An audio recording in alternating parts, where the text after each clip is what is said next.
प्रश्न फिर पूछा जाता है कि इस प्रकार अपने आप भोजन प्राप्त न हो तो फिर किस प्रकार से निर्वाह किया जाए? उत्तर, तो ख्याल आया कि भोजन कैसे मिलेगा। यह चिंता तो आपको अभी लगी है, पहले तो नहीं थी ना। जब आप अपनी माँ के पेट में थे, क्या उस समय आपको पेट की चिंता थी? उस समय आपके पास भोजन कौन पहुंचाता था? और जब आप पैदा हुए थे तब आपकी माता के स्तनों में भी दूध का इंतजाम क्या आपने ही किया था? अगर आपने यह सब इंतजाम कभी भी नहीं किया, तब जिसने यह सब इंतजाम किया था अब भी आपको उसी के ऊपर भरोसा रखना चाहिए। उसका नाम विश्वंभर है। आप जरा विचार करके देखें कि जो जलचर, थलचर एवं पशु, पक्षी, कीट पतंग हैं, उनके भी क्या किसी प्रकार की खेती, दुकान, व्यवसाय, दलाली या अन्य किसी भी प्रकार का रोजगार है क्या? वे भी जीवित रहते हैं या नहीं? इसी प्रकार से अपने जीवन को प्रारब्ध के अधीन छोड़ देना चाहिए। भगवान विश्वंभर है, सबका पालन पोषण वे स्वयं करते हैं, तो फिर किसी भी प्रकार की चिंता क्यों करनी चाहिए? इसी को बाहर का त्याग कहा जाता है। उसी प्रकार से भीतर का त्याग करना चाहिए। यह भीतर का त्याग क्या होता है, यह भी बतलाया जाता है। भीतर का जो कूड़ा कचरा है, अहंकार, ममता यानी मेरे तेरे का भाव, आसक्ति, राग द्वेष, अज्ञान, कामना, इन सब की सफाई करनी चाहिए। इनको अंतःकरण से निकाल देना चाहिए, त्याग कर देना चाहिए। जो बाहर एवं भीतर का त्याग है वही असली त्याग है। यह बाहर एवं भीतर का त्याग साधु सन्यासियों के लिए बतलाया गया है, गृहस्थाश्रम वालों के लिए नहीं। गृहस्थाश्रम वालों के लिए ये दूसरी बातें बतलाई गई हैं। यह दूसरी बातें जो भीतर की सफाई की बात बतलाई गई है, वह सभी वर्णाश्रमों के लिए आवश्यक है। लेकिन जो बहरे, अंधे, गूंगे वाले उदाहरण की बाहरी त्याग की बात बतलाई गई है, वह साधु सन्यासियों के लिए बतलाई गई है। बाहर एवं भीतर का त्यागी ही वस्तुतः त्यागी है। गृहस्थाश्रम में भीतर का त्याग होना चाहिए। भीतर का त्याग करना एक उच्च कोटि की चीज है। अगर बाहर का ऊपरी त्याग है और भीतर का त्याग नहीं है तो उसकी कोई महिमा नहीं है।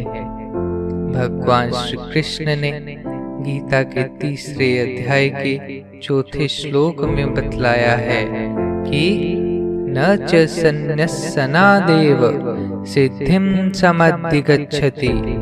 केवल मात्र बाहरी कर्मों को त्याग करने से मनुष्य सिद्धि को प्राप्त नहीं हो सकता। इस प्रकार गीता जी में बतलाया गया है। लेकिन भीतर का त्याग करने से मनुष्य सिद्धि को प्राप्त नहीं होता है। इस प्रकार की बात आपको गीता जी में कहीं भी पढ़ने को नहीं मिलेगी।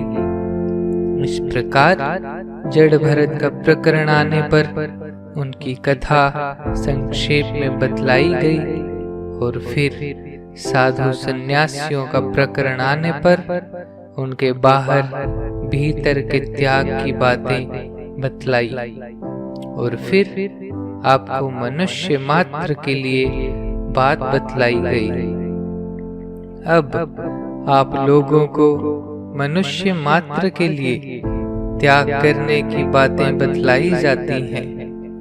पहले तो प्रधानता से साधु सन्यासियों के त्याग की ही बातें बतलाई गई थी। अब सब लोगों के त्याग करने लायक चीजें बतलाई जाएंगी। वह किस प्रकार का त्याग है? कल्याणकारक, सबको अच्छा करने वाला त्याग। आप लोग तीर्थ पर आए हैं ना, यहाँ आकर क्या त्याग करना चाहिए? इन बातों को सुनकर जो बातों का त्याग करना आप उचित समझें, उनका त्याग करना चाहिए। एक, दिन में सोने का त्याग करना चाहिए। रात्रि में भी 6 घंटे से ज्यादा नहीं सोना चाहिए।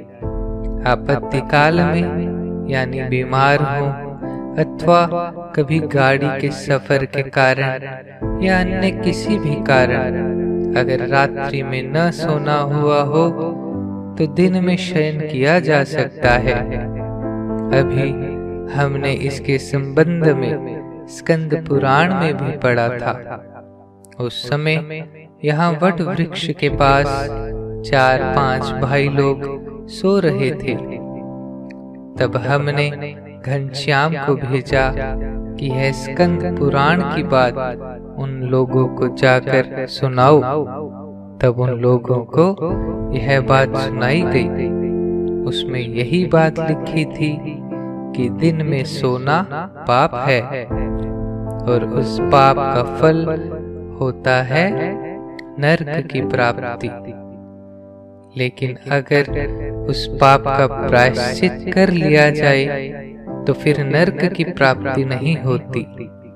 इसलिए हम लोगों को दिन में नहीं सोना चाहिए ताकि पाप बने ही नहीं और प्रायश्चित करने की जरूरत ही नहीं पड़े। रात्रि में भी 6 घंटों से ज्यादा नहीं सोना चाहिए। रात्रि में कोई कारणवश आप 2 घंटे ही सो पाए हों, यानी कोई पहरे का काम पड़ गया अथवा बीमारी के कारण रात्रि में नींद नहीं आई, तो उसके बदले में आप दिन में सो सकते हैं। अधिक निद्रा का त्याग करना चाहिए। दूसरा, प्रमाद का त्याग करना चाहिए। यह प्रमाद साक्षात मृत्यु का ही स्वरूप है। यह बात महाभारत के उद्योग पर्व में संजय ने महाराज धृतराष्ट्र को बतलाई है कि यह प्रमाद ही मृत्यु है।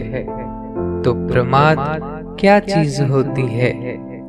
न करने योग्य कर्मों को करना, यानी निषिद्ध कर्मों को करना और करने योग्य कर्तव्य कर्मों को नहीं करना, इसका नाम प्रमाद है। करने योग्य कर्मों को नहीं करना क्या है? अपने माता पिता गुरुजनों की सेवा करनी, यज्ञोपवीत हो तो संध्या एवं गायत्री का जप करना, शास्त्रों में जो बातें करने के लिए कर्तव्य कर्म बतलाए हैं उनका पालन नहीं करना भी अपराध है। शास्त्र विपरीत कर्मों को करना भी अपराध है। शास्त्र के विपरीत कर्मों को पाप बतलाया है, अतः उसका त्याग करना चाहिए। यह बात जब आप लोगों के समझ में आ जाए कि यह पाप दुर्गुण दुराचार है, उसको उसी समय त्याग कर देना चाहिए।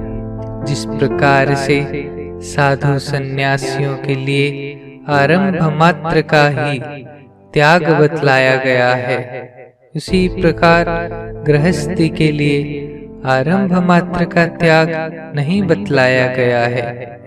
गृहस्थी के लिए कर्तव्य कर्मों का त्याग नहीं बतलाया गया है।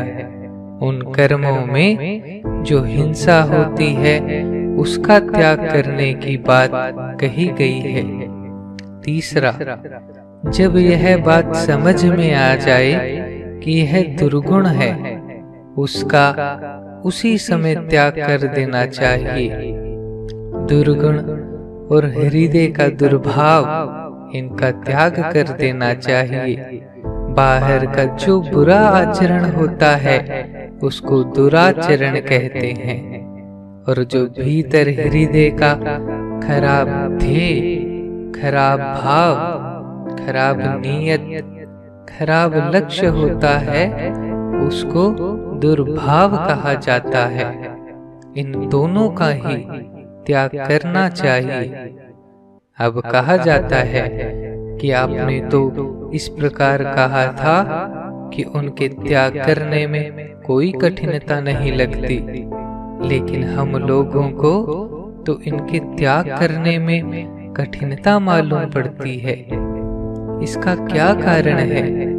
तो ख्याल करना चाहिए कि जो बातें भीतर हृदय में प्रवेश कर चुकी हैं, उनके त्याग करने में तो थोड़ा परिश्रम लग सकता है, लेकिन जो बातें अभी बाहर की ही हैं, उनको त्यागने में कौन सा परिश्रम लगता है। यहाँ मैं आप लोगों को बाहर के पाप कर्मों को त्यागने की बात कहता हूँ। पाप कर्मों को करने में तो आप लोगों को कुछ न कुछ परिश्रम करना ही होगा। उस परिश्रम के त्यागने की ही बात आप लोगों से कही जाती है। प्रश्न फिर पूछा जाता है कि हमको तो पाप कर्मों को करने में सुख मिलता है, मजा आता है। उत्तर, तो भाई हमको भी जरा समझा दो कि उसमें क्या मजा मिलता है। शायद आप कहेंगे कि आदमी चोरी करता है तब उसको रुपया मिलता है, घर में धन आता है। यह तो कहना ठीक है, चोरी करने पर रुपया मिलता है या नहीं, यह बात तो चोरी करने के बाद में ही जानी जा सकती है। लेकिन पहले आप हमको यह बतलाइए कि क्या पहले जो चोरी करने की क्रिया है, दीवार में सेंध लगाकर घर में घुसना या मकान पर चढ़ना या अन्य किसी प्रकार से छिपकर चोरी करने का प्रयत्न करना, क्या इसमें भी आपको कभी सुख मिलता है? उस क्रिया से सुख तो यूं मिलता है कि उसके बाद रुपया मिल सकता है। अगर रुपया नहीं मिलता तो वह केवल मात्र परिश्रम है। चोरी करते समय घर का कोई आदमी जाग गया तो जान लेकर भागना पड़ता है। भागने पर भी अगर कहीं पकड़ लिए गए तो फिर कैद होती है। पकड़े जाने पर अगर कैद यहाँ पर नहीं भी मिलती है तब भी भगवान के घर तो आपको कैद मिलेगी ही। आप सरकार को धोखा भी दे सकते हैं, लेकिन भगवान को धोखा नहीं दे सकते। बात यह रही कि चोरी करने से रुपया मिलता है, सो यह तो मूर्खता है। रुपया तो जो आपकी तकदीर में है वह आपको मिलेगा ही।